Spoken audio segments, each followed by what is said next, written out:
Amerika Serikat mulai beraksi. Pihak Donald Trump ini telah menurunkan 2 pesawat yang telah lepas landas dari 2 lokasi berbeda menuju Selat Hormuz dan Teluk Oman. Mengutip Tribun News pada 13 Februari, kabar ini dilaporkan oleh sumber utama Kabarni menurut data penerbangan yang rilis 11 Februari 2026. Lebih jelasnya berdasarkan data penerbangan, pesawat mengintai P-8A Poseidon lepas landas dari Bahrain dan berputar di atas Selat Hormuz. Sementara drone MQ-4C Triton lepas landas dari Abu Dhabi di Uni Emirat Arab dan terbang di atas Teluk Oman. Lantas, menurut kantor berita Rusia RIA Novosti yang melaporkan pengamatan mereka, menyatakan bahwa keberadaan aset-aset militer Amerika Serikat di kawasan Teluk itu dilakukan seiring meningkatnya ketegangan dengan Iran. Di satu sisi, menurut laporan New York Times, menyebut Amerika Serikat menuntut Iran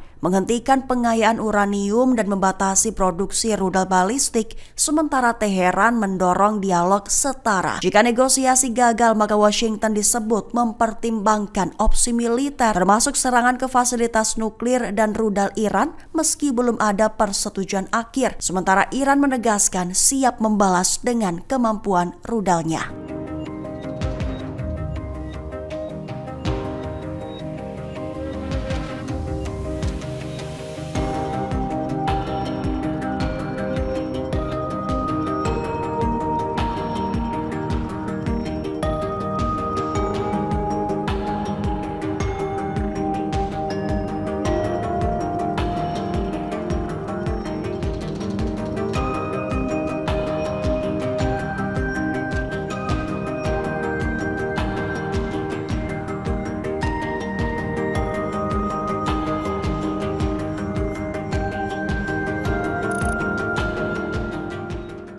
Download Tribun X sekarang, menghadirkan lokal menjadi Indonesia.